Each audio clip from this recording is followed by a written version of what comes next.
The gates groan as they begin to open, their iron hinges screaming like tortured voices. A wave of stench surges outward, choking the breath of anyone who dares to stand near. Rust, blood, sweat, three scents woven together into a single suffocating fog. It clings to the skin, it burns the throat, it reminds every soul present that this place is not a theater of glory, but a graveyard disguised as entertainment. Thousands of eyes pierce the arena. They are not eyes of admiration, nor of compassion. They are eyes sharpened by hunger. Hunger for spectacle. Hunger for death. Hunger for blood. The crowd does not see men, they see offerings. And today, one life will be devoured by their roar. The gladiator steps forward. Chains rattle against his wrists, heavy iron biting into flesh. Each step echoes like a drumbeat, pounding against the stone walls that rise around him. The arena itself seems alive, its heart beating in rhythm with the crowd's anticipation. He is not walking into battle. He is walking into Rome's ritual of power, a ceremony written in blood. Sunlight cuts through marble columns, striking the sand. The light glitters, but it cannot erase the stains. Dark patches spread across the ground, marks of past battles, silent tombstones for forgotten men. Broken shields lie buried beneath the dust, rusted blades glimmer faintly, fragments of bone whisper beneath the surface. Every grain of sand is soaked with memory. Every grain is a witness. The crowd leans forward. Children shriek with laughter, their innocence twisted by the spectacle. Women clap, their voices rising in rhythm with the chants. Soldiers pound their fists against bronze shields. Merchants howl like wolves. All voices merge into one monstrous demand: blood. The gladiator breathes deeply. He knows the truth. Today, a life will end. Perhaps his own, perhaps his opponent's. But certainty hangs heavy. The sand will drink blood before the sun sets. Rome's policy is simple: bread and spectacle. Feed the people, then distract them with slaughter. But this spectacle is not mere amusement. It is propaganda. It is control. Every fight is a decree of Rome's dominion. Every scream tightens the invisible chains around the masses. The gladiator's eyes scan the arena. He sees the ghosts of battles past. He sees the stains that will never fade. He sees the crowd, their faces twisted with anticipation. And he understands. Here, there is no heroism. Here, there are only victims. The gates slam shut behind him. Alone in the center, beneath the blazing sun, he raises his sword. The crowd erupts. The arena's heart quickens. Death has entered. The roar grows louder, a storm breaking against stone. The gladiator feels it in his bones. He is not a man anymore. He is a sacrifice. His breath is heavy, his pulse a drumbeat. He remembers the training, the endless drills, the lash of the whip when he faltered. He remembers the promises of freedom, whispered like lies in the dark. He remembers the faces of those who fell before him, swallowed by the sand. The crowd chants his name, but not with reverence. They chant it as executioners chant the name of the condemned. He is their entertainment, their distraction, their puppet. His life is not his own. It belongs to them. The gladiator grips his sword tighter. The iron feels heavier than ever. He knows the truth. In this arena, survival is not victory. Survival is prolonging the inevitable. Every fight is another step toward death. Every cheer is another nail in his coffin. The sun burns hotter. Sweat drips down his face, mixing with the dust. He tastes iron on his tongue. He hears the crowd, their voices merging into one monstrous roar. He feels the weight of Rome pressing down upon him. And he knows, this is not a battle. This is a ritual of blood. This is the hook. This is the moment where the audience is dragged into the sand, forced to breathe the stench, forced to hear the roar, forced to see the truth.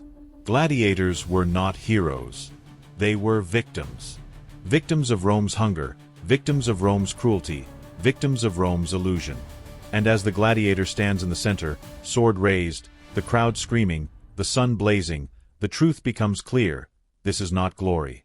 This is death, dressed as spectacle. Apprenticeship of death. From the outside, gladiator schools looked like disciplined camps, structured, orderly, almost respectable. But once you stepped inside, the illusion shattered. These were not academies of honor. They were prisons, factories of suffering, places where death was rehearsed every single day. The morning ritual. At dawn, chains clattered against stone.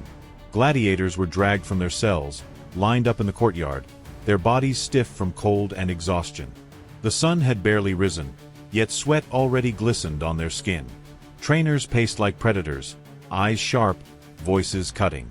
A mistake today means death tomorrow, their gaze declared. Wooden swords were thrust into trembling hands. At first glance, harmless.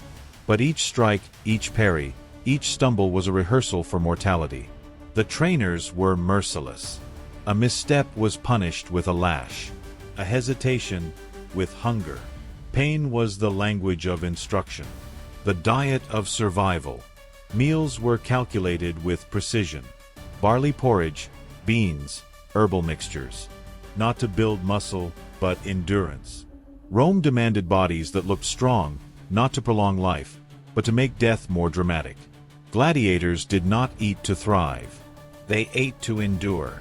Their bodies became machines of resilience, sculpted not for beauty but for spectacle. The crowd wanted to see sweat glisten on broad shoulders, blood spill from muscular arms. Strength was not freedom, it was theater.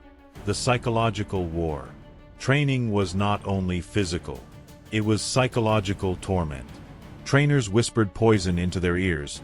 Your opponent may be stronger, but fear will kill you faster.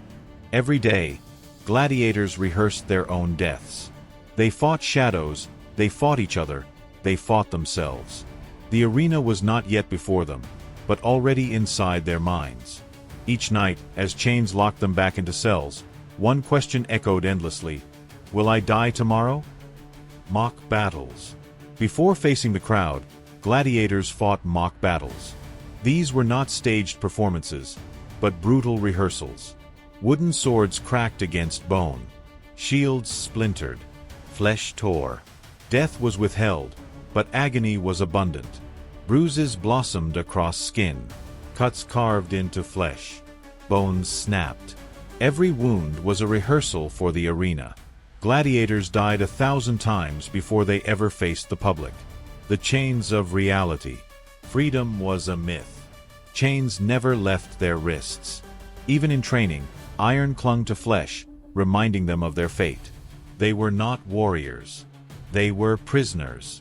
Their lives were not their own. The clang of iron echoed through the halls, a constant reminder: you are property. You are expendable. You are here to bleed. The illusion of choice. Some men volunteered to become gladiators. They signed contracts, lured by promises of fame, wealth, or freedom. But once inside, they realized the truth. Choice was an illusion.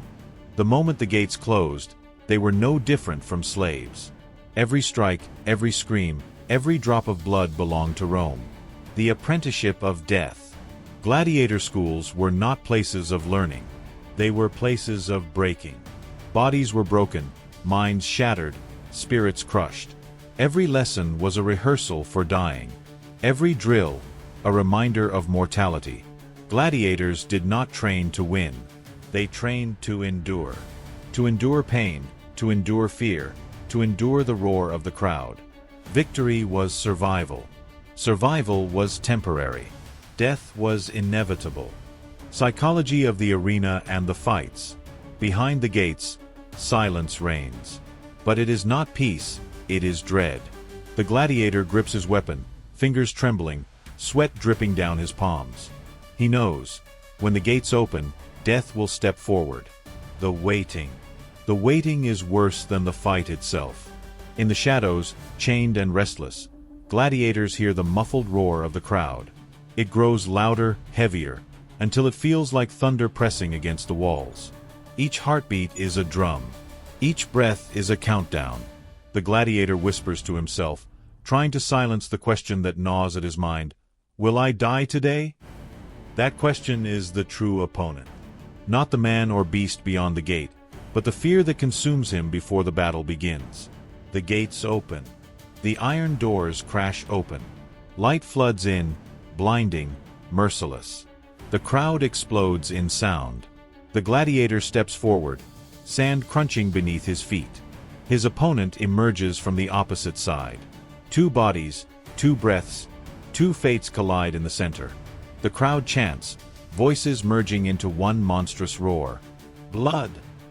They scream. Death! They demand. The gladiator feels the weight of Rome pressing down upon him. He is no longer a man. He is a sacrifice. The clash. Steel meets steel. The first strike echoes like thunder. The crowd howls.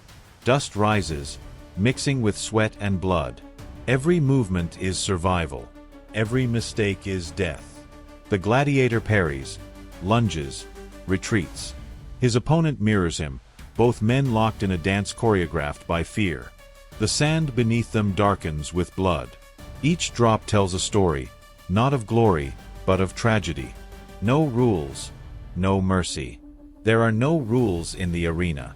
Some fights end quickly, others drag on at the whim of the masses. The gladiator's life is not his own. It belongs to the crowd's appetite. If the people demand more blood, the fight continues. If they cry for mercy, the victor may spare his opponent. But mercy is rare. Death is common. The gladiator is not master of his fate. He is a puppet, strings pulled by thousands of voices. The beasts. Sometimes the opponent is not human. Sometimes the gates open and a lion prowls forward, mane glistening in the sun. Sometimes a tiger, muscles rippling, eyes burning. Sometimes a bear, chained and enraged, unleashed for spectacle. The gladiator faces nature itself. The beast's eyes lock onto his. The crowd screams for carnage. Survival becomes impossible. The gladiator knows, this is not a fight. This is slaughter. The crowd. The people feast on blood. Bread and spectacle keep them docile. But for the gladiator, every cheer is a death sentence. Children laugh, women clap, soldiers chant. All demand the same, blood. The gladiator hears them, feels them, drowns in them. Their voices are a storm, tearing at his soul. He realizes, he is not fighting for victory. He is fighting to entertain. The collapse. Psychological collapse is inevitable. Gladiators appear strong, yet inside they are broken. Heroes in the eyes of Rome, prisoners in their own. This contradiction devours them. Every fight chips away at the mind. Every scream erodes the spirit. Every drop of blood is another reminder. Survival is temporary. Death is inevitable. The end. When the fight ends, the gladiator holds his opponent's fate. Sword raised, breath heavy, body trembling. But the decision is not his. The crowd decides. If they demand mercy, the opponent lives. If they demand blood, the opponent dies. The gladiator obeys. He is not free. He is not powerful. He is a puppet. Survivor's tragedy. The gates close. Silence lingers. But it is not the silence of peace. It is the silence of exhaustion, of torment, of lives stretched beyond breaking. Survivors breathe, but survival is no victory. It is another sentence. Another chain. Another reminder that freedom is a mirage. The curse of survival. Some gladiators live through countless battles. The crowd knows their names, chants their victories, remembers their scars. Fame becomes a curse. Survival means more fights, more blood, more torment. The more they endure, the more Rome demands. The people cheer them as heroes, but the gladiators know the truth. They are not heroes. They are prisoners. Their survival is not triumph. It is prolonging the inevitable. Every fight chips away at their bodies. Every scream erodes their souls. The mirage of freedom. Rome whispers promises. Fight enough, bleed enough, and you will be released. But freedom is a mirage. Few achieve it. Those who do remain haunted. Even when chains fall, the mind remains shackled. Every scream echoes in memory. Every wound burns in dreams. Every drop of blood stains the soul. Freedom of body, prison of spirit. Some gladiators walk away from the arena, but they never escape it. The sand clings to them. The roar follows them. The illusion of freedom collapses under the weight of trauma. Heroes and victims. The contradiction is eternal. Heroes to the people, victims to themselves. The crowd sees strength, courage, spectacle. The gladiator feels fear, despair, emptiness. Chains may fall, but scars remain. Rome's illusion is powerful. It convinces the masses that gladiators are champions. But the truth is darker. They are pawns in a system of cruelty. Rome's true face. Gladiators were not warriors of honor. They were instruments of propaganda. Every fight was a performance. Every death, a reminder of Rome's dominion. The arena was not a place of glory. It was a theater of control. Bread and spectacle kept the people docile. Gladiators paid the price. Final, the naked truth. What we have told you today is not legend. It is reality. Gladiators were not admired warriors. They were victims of systematic torment. Every scream was a death warrant. Every strike, a tragedy. Rome's walls echo with one truth. Gladiators were prisoners of history's greatest illusion. They were not free. They were not heroes. They were sacrifices, offered to the hunger of the crowd and the power of the empire. The sand remembers. The stones remember. The blood remembers. And now, you remember. If you want to uncover more of history's darkest truths, subscribe to the channel and turn on notifications. Because every story we tell will reveal shadows hidden in the past.